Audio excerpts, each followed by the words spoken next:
야고보서는 초대교회의 지도자로서 그 큰 영향력을 끼쳤던 예수님의 형제 야고보가 쓴 서신입니다. 야고보가 이 서신을 쓰게 된 목적을 두 가지로 간략하게 요약을 할 수가 있는데, 먼저는 외부로부터 다가오는 믿음의 시험과 고난으로 힘들어하는 성도들에게 위로와 격려를 주시기 위해서이고, 다른 하나는 그들이 몸담고 있는 교회 내부에 나타나는 문제들에 대해서 권면의 말씀을 주시기 위함입니다. 그래서 야고보서 1장에서는 교회 외부로부터 다가오는 믿음의 시험과 고난을 받는 성도들에게 위로의 메시지를 전하고, 그리고 2장부터는 야고보의 시선이 교회 외부에서 교회 내부로 옮겨지게 됩니다. 그래서 제일 먼저 하시는 말씀이 말씀의 제목처럼 차별하지 말아라 라고 말씀하고 있습니다. 우리가 야고보서를 생각할 때 우리 믿음의 행함에 대한 믿음, 이 행함에 대한 주제를 우리가 먼저 생각하지 않습니까? 그런데 이 행함이라는 주제를 말하기 전에 첫 번째로 말씀하시는 부분이 차별하지 말아라 라는 것입니다. 야고보 초대교회 지도자로서 여러 교회 흩어진 그 소식들을 듣는 가운데 행함 없는 믿음보다도 더 심각한 것은 교회 내부에 있는 성도들끼리 서로 차별한다는 문제입니다. 그래서 이 심각한 문제를 이 교회의 지도자인 야고보가 2장 1절부터 13절까지 먼저 말씀하고 있는데, 어떤 말씀으로 서로 차별하지 말라라고 했는지를 본문의 말씀으로 함께 살펴보고자 합니다. 야고보는 1절에서 차별하지 말라라고 명하며 본문을 시작하고 있는데, 1절의 말씀 우리 함께 다시 한번 읽어볼까요? 1절의 말씀 우리 함께 읽겠습니다. 내 형제들아, 영광의 주 곧 우리 주 예수 그리스도에 대한 믿음을 너희가 가졌으니 사람을 차별하여 대하지 말라. 아멘. 본문의 말씀이 담고 있는 야고보의 심정과 그 뉘앙스는 이렇게 다시 표현할 수 있을 것 같습니다. 내 형제들아, 예수 그리스도에 대한 믿음을 가진 사람들이 어떻게 사람을 차별할 수 있느냐? 예수 그리스도를 믿는 믿음의 사람들은 결단코 차별할 수 없느니라. 이렇게 본문의 말씀을 시작하고 있습니다. 믿음으로 말미암아 변화되고 거듭난 사람들은 차별하는 마음을 가질 수 없는 존재라는 것이죠. 왜냐하면 1절의 말씀처럼 우리 주 예수 그리스도에 대한 믿음을 가졌기 때문입니다. 그 믿음의 내용이 무엇입니까?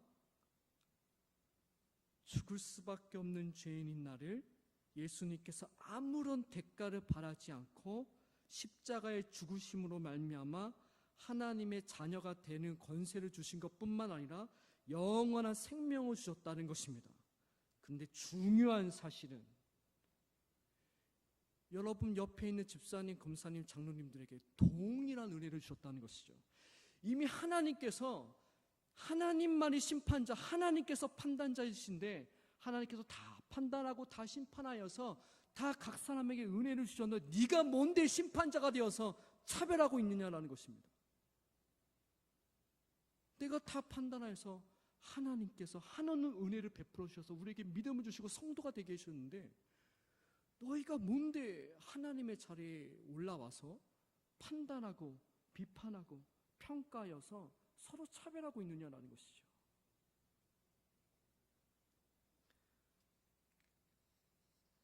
그렇다면 당시 초대교회들 가운데 어떠한 차별함이 있었는지 야고보는 아주 구체적인 예를 들지요. 어떠한 차별이 있었느냐? 2절부터 4절까지 말씀하고 있습니다. 말씀의 내용을 보면 부한 자와 가난한 자를 차별하고 있는데 어떠한 기준으로 차별하고 있습니까? 외모입니다. 외모. 회당 안으로, 교회 안으로 들어오는 성도가 들어왔을 때 금가락지와 아름다운 옷을 입은 사람들이 들어오면 눈여겨본다는 것이죠. 왜 눈여겨봐요? 어떻게 하면 좀 잘 보일까? 어떻게 하면 좀 도와줄까? 그래서 그 금가락지와 아름다운 옷을 입은 사람들이 여기 앉으려고 하면 여기 앉지 말고 VIP석에 앉으십시오. 그렇게 인도한다는 거죠. 쓸데없이 과도한 친절을 베풀고 있습니다. 여기에서 말하는 금가락지와 아름다운 옷은 여러 의미를 상징합니다. 단순히 그 사람의 외모를 나타내는 것뿐만 아니라 사회적인 위치가 어느 정도 되는지, 어느 직장에 다니는지, 어느 대기업에 다니는지, 어떤 일을 하는지, 어느 대학을, 어느 학교로 나왔는지, 집안 내력은 어떠한지, 교회에서의 직분과 물질은 어느 정도 갖고 있는지, 외모로 나타나는 그 사람의 모든 것들을 가리킵니다.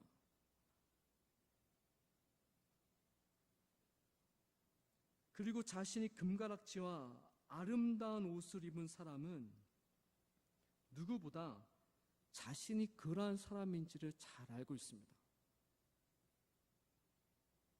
금가락지와 아름다운 옷을 입은 사람은 가슴에 손을 얹고 잘 생각하면 내가 그러한 사람인지를 자기 주제를 잘 알고 있는 사람들입니다. 이러한 사람들은 어떠한 특징이 있을까요? 한번 생각해 보았습니다. 자기 자신에 대해서 굉장히 높게 평가하며 자기 애가 강한 사람입니다. 거울을 볼 때마다 자신의 모습에 뿌듯해합니다. 다른 사람들을 만날 때 겉으로는 나이스하게 친절하게 대하지만 그의 마음속에는 난 너와 달라. 난 너와 달라. 그래서 이러한 겉과 속이 다른 모습들을 주변인들에게 종종 들키게 되어서 친구다운 친구가 없지요.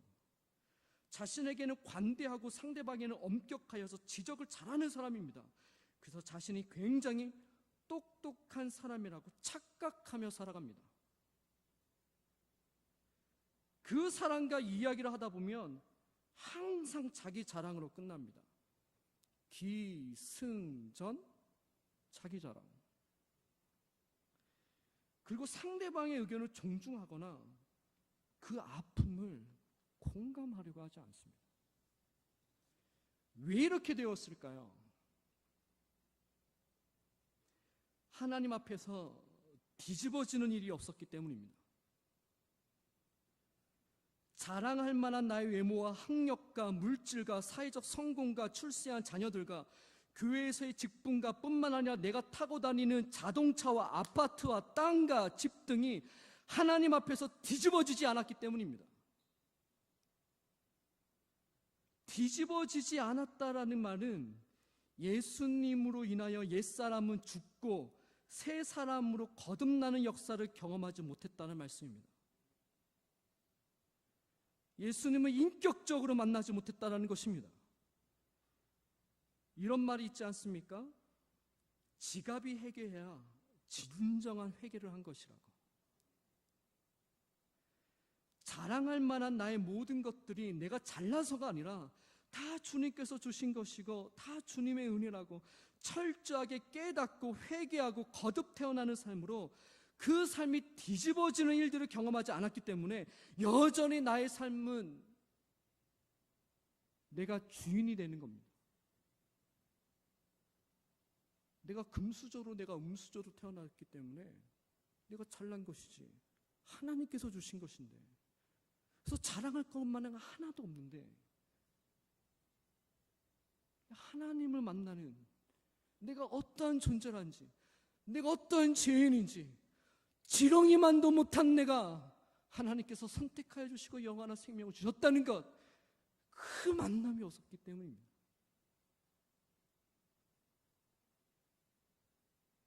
내가 하나님 앞에 얼마나 큰 은혜를 받았는데 어떻게 다른 이들을 판단하며 차별할 수 있겠느냐라는 말씀입니다. 우리들은 예수 그리스도를 온전히 만났습니까? 여러분들은 하나님 앞에서 그 뒤집어지는 역사를 경험하셨습니까? 정말 심각하게 나 자신을 놓고 생각해 보셔야 합니다. 나는 정말 영광의 주, 곧 우리 주 예수 그리스도에 대한 믿음을 가졌는지 생각해 보고 또 생각해 보셔야 합니다. 예수님을 믿는다고 하여서 믿는 것이 아니기 때문입니다. 어떠한 믿음을 갖고 있느냐라는 것이지요. 직분과 교회 연륜과도 상관없는 일입니다. 어떠한 믿음의 삶을 살아가고 있느냐라는 것이지요.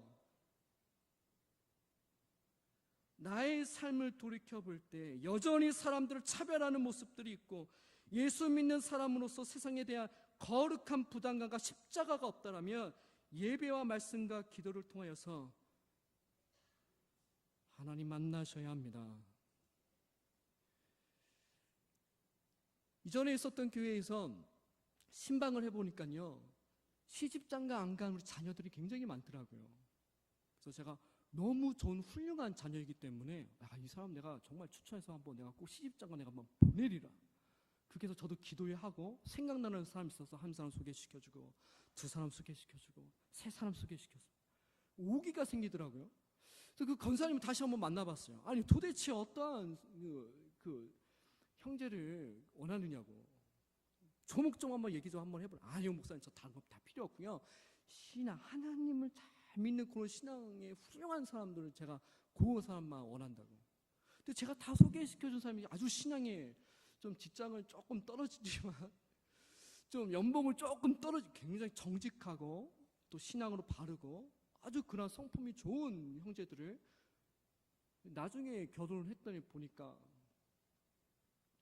믿음 없는 형제하고 결혼시키더라고요. 왜일까? 왜 믿음이 없는 형제를 시킬까? 그래서 제가 한번 뒷조사를 해봤죠. 그 형제가 도대체 어떤 사람이기에 이렇게 됐는가? 대기업에 다니더라고요. 그 소리에 네. 정말 우리가 하나님을 믿는다라고 하면서 우리의 삶 가운데에서는 정말 그렇게 믿음의 삶을 살아가고 있느냐라는 것입니다. 그래서 저는 그 부부를 계속 지켜보려고요. 네, 그래서 그런 마음으로 지켜보는 게 아니라 또 남편을 잘 또 교회를 인도하고 그래서 지금 3, 4년이 지났는데 아직 남편은 교회에 나오지 않더라고요. 그래서 참 마음이 아픈 모습도 보게 됩니다. 나의 삶을 돌이켜볼 때 여전히 사람들을 차별하는 모습들이 있고 또 예수 믿는 사람으로서 세상에 대한 거룩함과 부담감, 세상과 구별하지 않는 우리의 모습들이 있더라면 예수 그리스도를 온전히 만나는 여러분과 제가 되기를 주님의 이름 축원합니다. 그리고 이어서 남루한 옷을 입은 가난한 사람이 들어올 때는 어떻게 했습니까? 가난한 사람은 자신이 주목받지 못하는 사람인지를 잘 알기 때문에 굳이 친절을 베풀지 않더라도 상처받지 않습니다. 뭐에 상처받습니까? 가난한 분들이 없다고, 가난하다고, 괄시하고 직접적으로 대놓고 못하니까 간접적으로 돌려서 얘기하고 가난한 사람도 귀가 있고 다 알거든요. 3절에 어떻게 괄시를 하고 상처를 줍니까? 거기 서 있든지 아니면 내 발등상의 아래에 앉으라. 앉지 말고 서 있으라는 얘기예요. 아니면 내 발밑에 바닥에 앉으라고 합니다. 이러한 소식을 들은 야고보가 4절의 말씀으로 질책합니다. 원문을 풀이한다면 이런 말씀입니다. 여러분들은 서로 이렇게 차별하고 있는 것이 아니겠습니까? 그리고 악한 생각을 가진 판단자가 된 것이 아니겠습니까?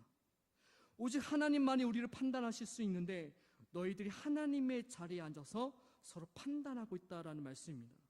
생각해 볼 것은 교회 안에서 사람의 외모를 가지고 판단하는 사람들이 누구이겠습니까? 새가족부 안내위원들이겠습니까?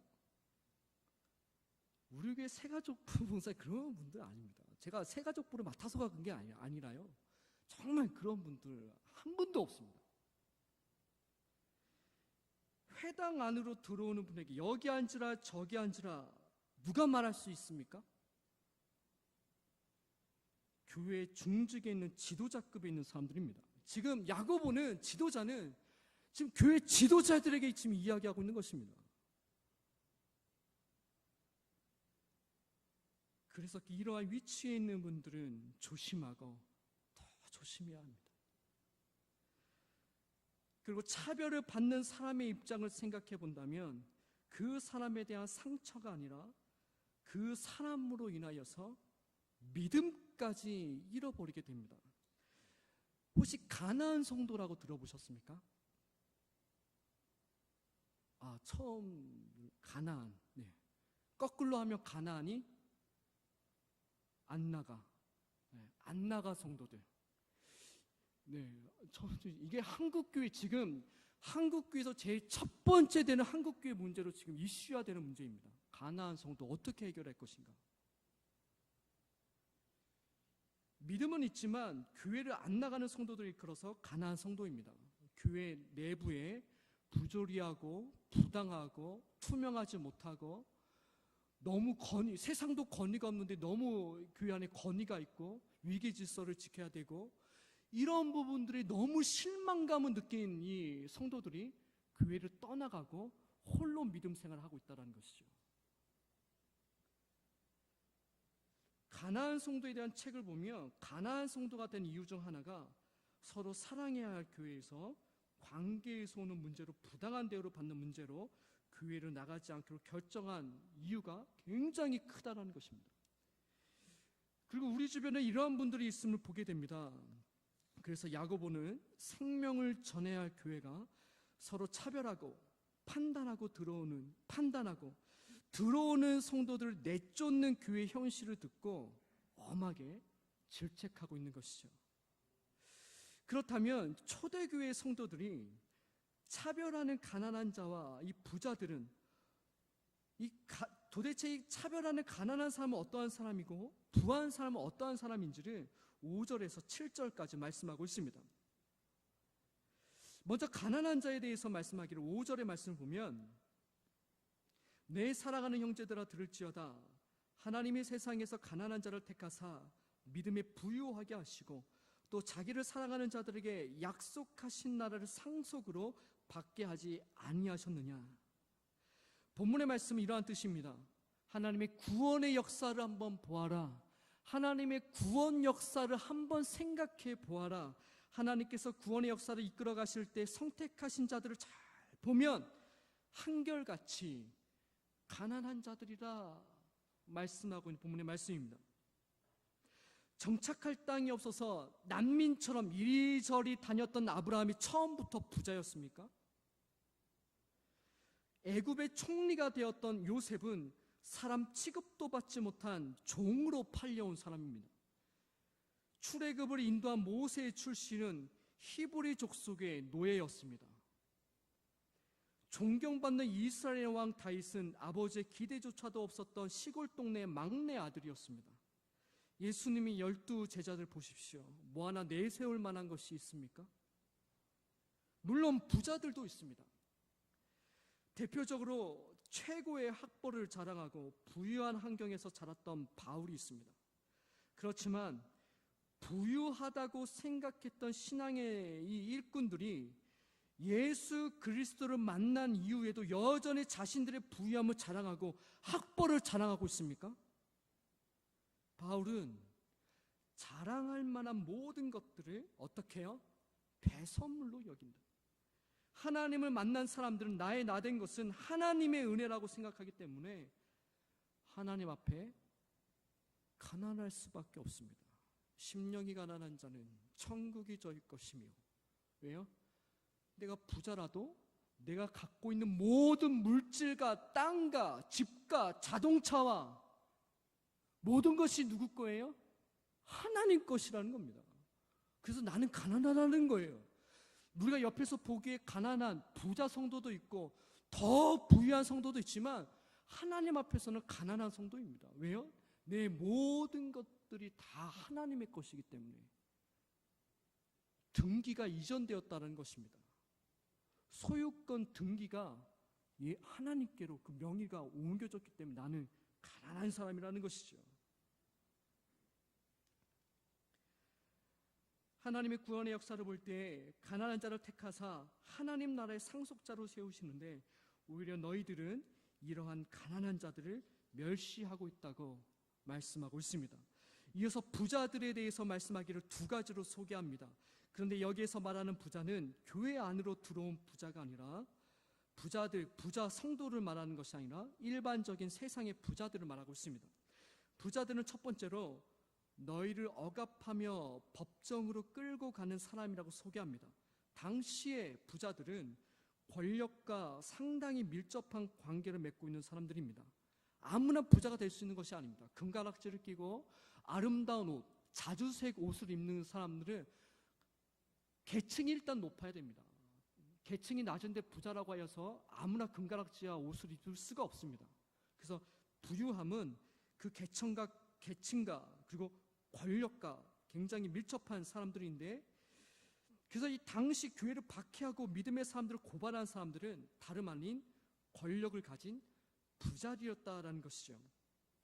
두 번째로 부자들은 아름다운 이름인 예수 그리스도를 비방하는 자들이라고 말씀하고 있습니다. 교회를 박해하고 성도들을 핍박하는 자들이 예수님의 이름을 비방하는 것은 당연한 일입니다. 이렇게 부자들에 대해서 소개하는데, 그렇다고 하나님께서 부자들을 멸시하고 가난한 자들만 사랑하신다는 말씀이 아닙니다. 가난한 자들을 무시하거나 차별해서는 안 된다라는 것이죠.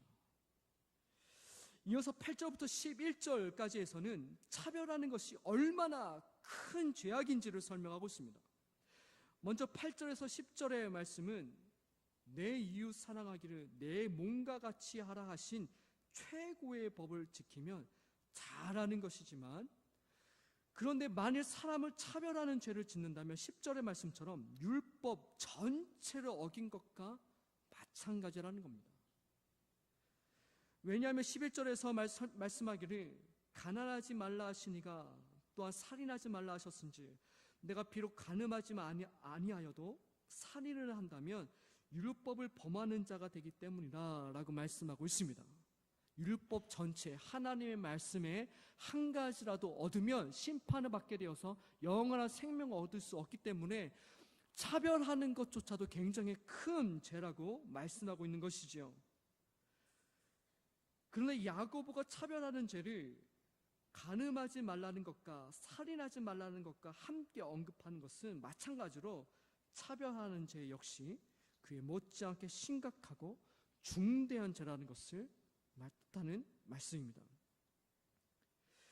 야고보가 이렇게 차별하는 것을 심각하게 여기는 것은, 만약에 교회에서 부한 자들과 가난한 자들을 차별한다면 그 교회는 더 이상 교회가 아닙니다. 더 나아가서 교회는 부자들을 위한 교회이고 물질이 있는 사람들에게 관심을 갖고 물질이 있는 사람들에게 세우고 봉사자리를 맡기고 그렇게 한다 그러면 그 교회만 문제가 되는 것이 아니라 그 교회를 통하여서 새롭게 일어나는 초대교회 전체가 지탄을 받게 되는 것이고 교회의 존재의 목적인 복음과 생명이 흘러갈 수가 없습니다.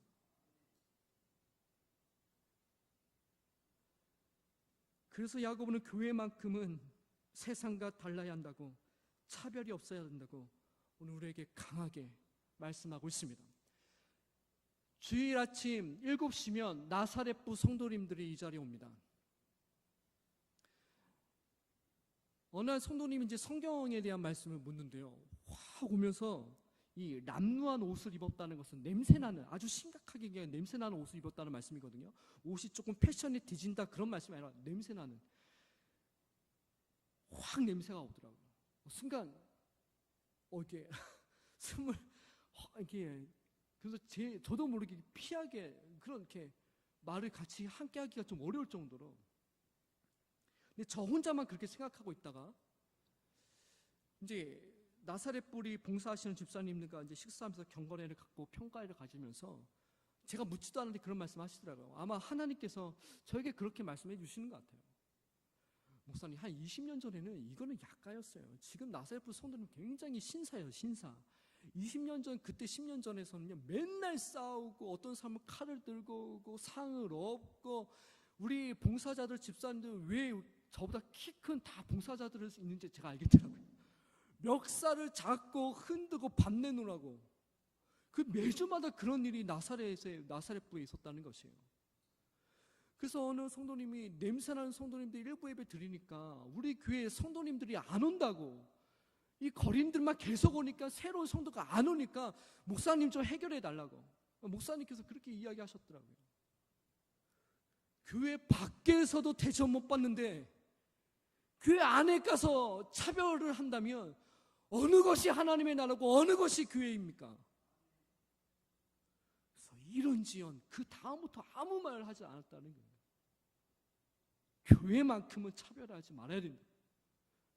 세상은 그렇게 차별하는 것이 당연하지만 교회만큼은 그러면 안 된다고. 야고보가 지금 우리에게 그렇게 말씀하고 있습니다. 교회만큼은 세상과 달라야 한다고. 마지막으로 12절과 13절에서는 초대의 교회가 당면한 차별하는 문제에 대하여 권면의 메시지를 주며 본문을 마무리하고 있습니다. 12절과 13절의 말씀 우리 함께 읽겠습니다. 12절과 13절의 말씀 함께 읽겠습니다. 너희는 자유의 율법대로 심판받을 자처럼 말도 하고 행하기도 하라. 긍휼을 행하지 아니하는 자에게는 긍휼 없는 심판이 있으리라. 긍휼은 심판을 이기고 자랑하느니라. 아멘. 12절에 심판을 받을 자처럼 말도 하고 행하기도 하라라고 하는데, 심판받을 사람에게 절실하게 필요한 것이 무엇입니까? 우리가 심판대 앞에서 하나님께 우리가 절실하게 요구하는 마음이 어떤 것이겠습니까? 우리를 불쌍히 여기는 긍휼의 마음입니다. 그래서 다른 이들을 차별하는 마음이 아니라 긍휼히 여겨야 한다라는 것이죠. 만약에 형제 자매를 긍휼히 여기지 않는 자는 긍휼 없는 심판이 임하게 될 것이며, 반대로 형제 자매를 긍휼히 여기는 자는 심판을 이긴다라고 말씀하고 있습니다. 심판을 이긴다라는 것은 심판을 받지 않고 영원한 생명을 얻는다라는 말씀을 뜻하고 있습니다. 그러므로 모든 교회 구성원들은 긍휼의 마음을 가지고 형제 자매들을 대해야 하는데, 긍휼의 마음은 갖고 싶다고 하여서 모두가 가질 수 있는 것이 아니라, 긍휼이 무엇인지 긍휼함을 받은 사람이 긍휼함을 행할 수 있습니다. 그렇다면 긍휼함을 어떻게 얻을 수 있습니까? 본문이 시작하는 1절의 말씀입니다. 영광의 주 곧 우리 주 예수 그리스도에 대한 믿음을 가져야 합니다. 예수 그리스도에 대한 믿음을 가질 때, 예수 그리스도에 대한 믿음을 우리가 가질 때, 예수님을 만나게 될 때, 뒤집어질 때 우리는 무엇을 경험하게 됩니까? 죄 사함을 받는 주님의 긍휼함으로 경험하기 때문입니다. 긍휼의 경험이 있는 사람이 긍휼한 마음을 가질 수 있습니다. 경험이라고 하여서 어떤 신비적인 체험을 해야 된다라는 말씀이 아닙니다. 예배 중에 말씀을 들을 때 주님의 긍휼을 경험하게 되었다든지, 기도 중에 나의 죄됨을 깨닫게 되었다든지, 말씀을 읽는 중에, 말씀을 묵상하는 중에 예수 그리스도를 만나게 되었다든지, 그렇지 않으면 질병을 통하여서, 사업의 실패를 통하여서, 경제적인 파산을 통하여서, 남편을 통하여서, 자녀를 통하여서, 수술실에서 사고를 통하여서, 야고보서 1장의 말씀처럼 이 모든 시험과 고난을 통해서라든지, 어떠한 모습이든지 나의 죄를 위해 십자가에 죽으신 예수 그리스도가 수십 번도 수백 번도 들었던 그 복음의 말씀이 내 관절과 골수를 찌르고 내 심령을 찔러서 내 옛사람이 죽고 온전히 십자가에 나의 옛사람이 죽어질 때, 예수로 다시 살아날 때 그 긍휼하심의 역사를 경험하며 그 긍휼함으로 형제자매를 바라볼 수 있게 된다라는 것입니다. 이러한 긍휼을 경험한 사람들은, 자신의 외모로 자랑하는 사람들을, 돈이나 학벌이나 사회적인 직분의 교회 연륜으로 자랑하는 자들을 보면 시기와 질투가 아니라 오히려 불쌍하게 여기게 됩니다. 아니, 그렇게 직분 있고 연륜이 있는데 왜 그렇게 행동하고 그렇게 말을 할까? 불쌍하게 보인다라는 것이죠. 긍휼하게 여긴다라는 것이죠. 도대체 저 사람은 나에게 왜 그럴까? 왜 그렇게 나를 힘들게 하는 것일까? 긍휼의 마음을 갖고 바라본다면 미움이 아니라 불쌍하게 보이게 된다는 것입니다. 그런데 왜 우리는 긍휼하심을 경험하였음에도 불구하고 긍휼함으로 서로를 바라보고 살아가기가 힘든 것입니까? 예수 그리스도를 만나고 그 긍휼하심을 체험했는데 왜 그렇게 살지 못합니까? 왜 그렇게 말씀대로 살아가지 못합니까?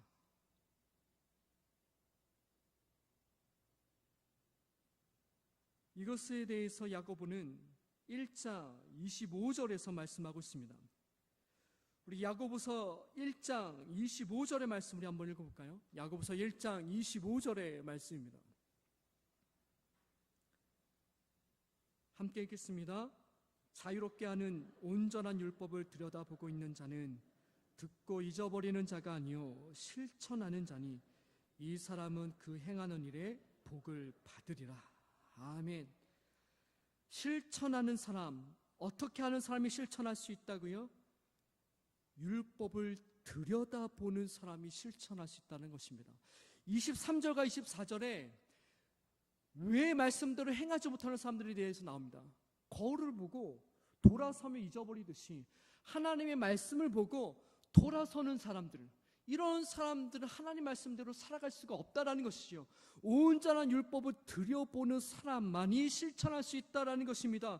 문자 그대로 말씀을 계속 들여다보고 있으면 저절로 말씀대로 행하는 것이 아니라 말씀을 들여다보고 그 말씀을 묵상하고 그 말씀을 생각하고 기억하고 붙잡아서 그 말씀이 내 혼과 영과 골수를 찔러 쪼개기까지 하여서 내 옛사람이 죽어질 때 말씀대로 행할 수 있다라는 말씀입니다.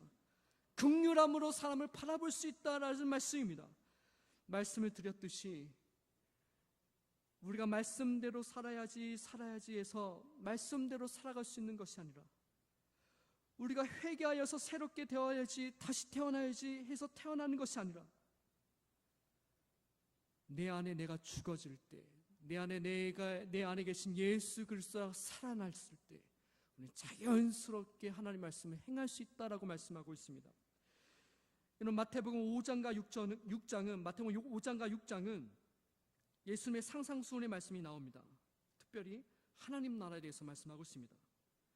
너희 의가 바리새인보다 낫지 못하면 어디에 들어갈 수 없다고요? 천국에 들어가지 못한다라고 말씀하고 있습니다. 너희 의가 바리새인보다 낫지 못하면 천국에 들어가지 못한다. 그래서 어떠한 의를 말씀하십니까? 형제에게 노하는 자마다 심판을 받을 것이라. 여자를 보고 음욕을 품는 생각조차도 하지 말아라. 오른뺨을 치거든 왼뺨도 돌려대거라. 속옷을 달라 하는 사람이 있으면 겉옷까지 주어라. 율법보다 더 강력한 요구를 하시는 주님의 의를 우리가 어떻게 이룰 수 있겠습니까? 이처럼 바리새인들보다 더 나은 의를 가져야 우리가 천국에 들어갈 수 있다라고 말씀하시는데, 이러한 의를 우리가 어떻게 지킬 수 있습니까? 원수를 사랑하라, 거저 주어라, 잃은 몸도 잃은 몸까지 용서하여라. 이 의를 지켜야 천국에 들어갈 수 있다는 것입니다. 그저 상상수훈을 마무리하는 6장의 결론 부분에 우리가 잘 아는 말씀을 주십니다. 너희는 먼저 그의 나라와 그의 의를 구하라. 그리하면 이 모든 것을 너희에게 더하시리라. 이 말씀의 뜻은 내가 기도할 때 중보기도 먼저 하고 하나님의 나라를 이루는 중보기도 먼저 한 다음에 너희 기도 제목을 구하, 그런 기도 말씀이 아닙니다. 그런 말씀이 아니에요. 문맥의 흐름에 전혀 상관없는 해석이죠. 지금 하나님은, 예수님은 이러한 5장부터 6장까지 이러한 의를 지켜야 천국에 들어갈 수 있다, 계속적으로 우리를 부담되게 말씀하셨습니다. 그런 의를 지켜야 되는데 어떻게 지켜야 되느냐? 먼저 그의 나라를 구하여라. 그의 나라가 무엇입니까? 그의 나라, 하나님의 나라입니다. 하나님의 나라를 구하면 의를 지킬 수 있다는 것이죠. 하나님의 나라, 천국이 너희 마음 가운데 이루어지면 내가 말씀한 그 의를 지킬 수 있다는 것입니다. 하나님 나라가 내 안에 있고 천국이 내 안에 있고 하나님의 통치하심이 온전히 나로 사로잡고 있고 성령의 충만한 은혜가 있을 때 원수도 사랑할 수 있는 마음이 되어진다는 것이죠. 그 의를 이룰 수 있다라고 주님 말씀하고 있습니다. 그래서 야고보는 말씀을 들여다보아야 함을 말씀하고 있습니다.